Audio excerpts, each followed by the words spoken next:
A short time ago, the United States military began major combat operations in Iran. Our objective is to defend the American people by eliminating imminent threats from the Iranian regime, a vicious group of very hard, terrible people. Its menacing activities directly endanger the United States, our troops, our bases overseas, and our allies throughout the world. For 47 years, the Iranian regime has chanted death to America and waged an unending campaign of bloodshed and mass murder, targeting the United States, our troops, and the innocent people in many, many countries. Among the regime's very first acts was to back a violent takeover of the U.S. Embassy in Tehran, holding dozens of American hostages for 444 days.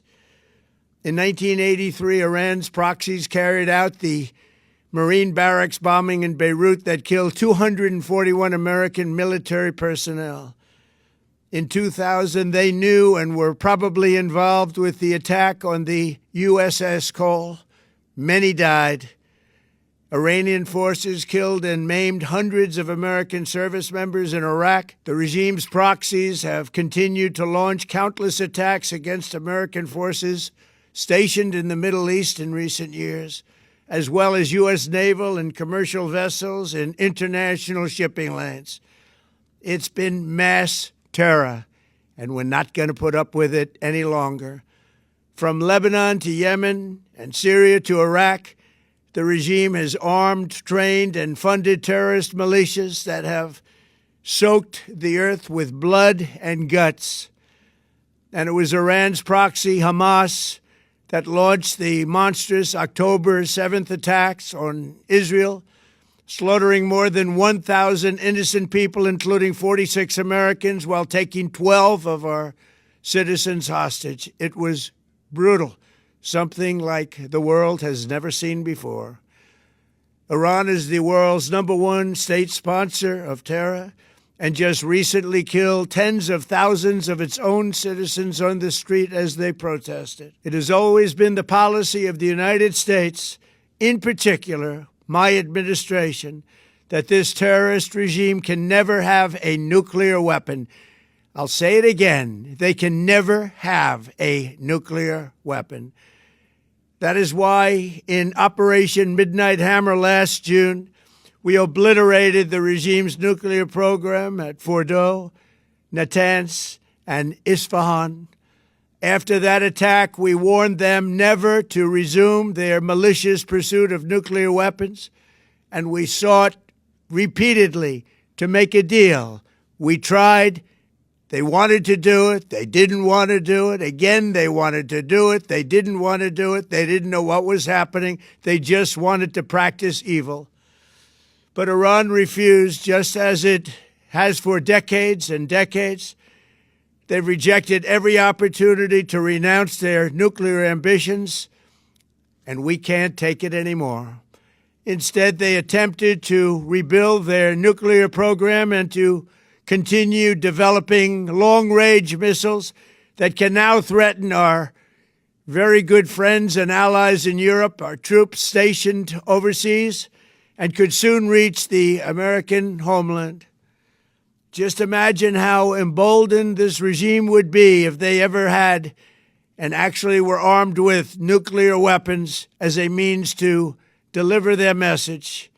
For these reasons, the United States military is undertaking a massive and ongoing operation to prevent this very wicked, radical dictatorship from threatening America and our core national security interests.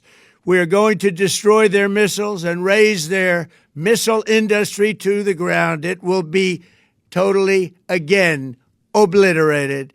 We're going to annihilate their Navy. We're going to ensure that the region's terrorist proxies can no longer destabilize the region or the world and attack our forces and no longer use their IEDs or roadside bombs, as they are sometimes called, to so gravely wound and kill thousands and thousands of people, including many Americans.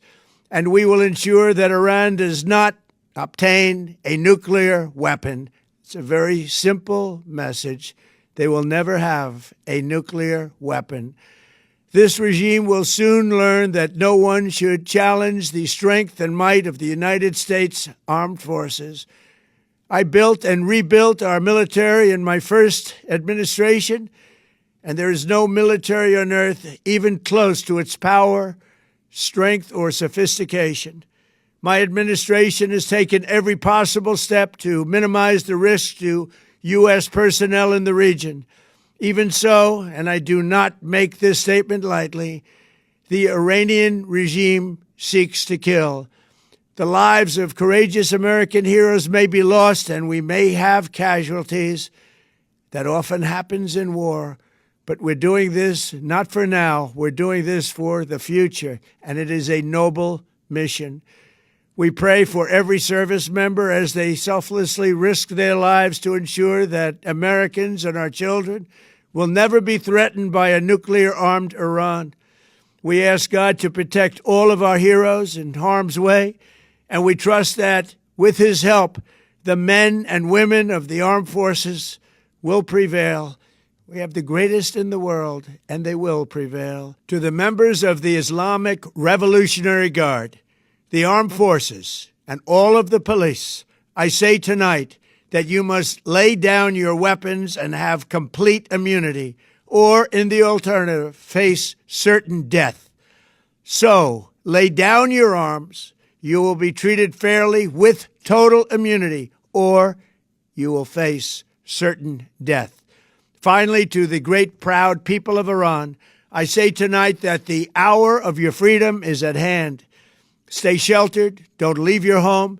It's very dangerous outside. Bombs will be dropping everywhere. When we are finished, take over your government. It will be yours to take. This will be probably your only chance for generations. For many years, you have asked for America's help, but you never got it. No president was willing to do what I am willing to do tonight. Now you have a president who is giving you what you want. So let's see how you respond. America is backing you with overwhelming strength and devastating force. Now is the time to seize control of your destiny and to unleash the prosperous and glorious future that is close within your reach. This is the moment for action. Do not let it pass. May God bless the brave men and women of America's armed forces. May God bless the United States of America. May God bless you all. Thank you.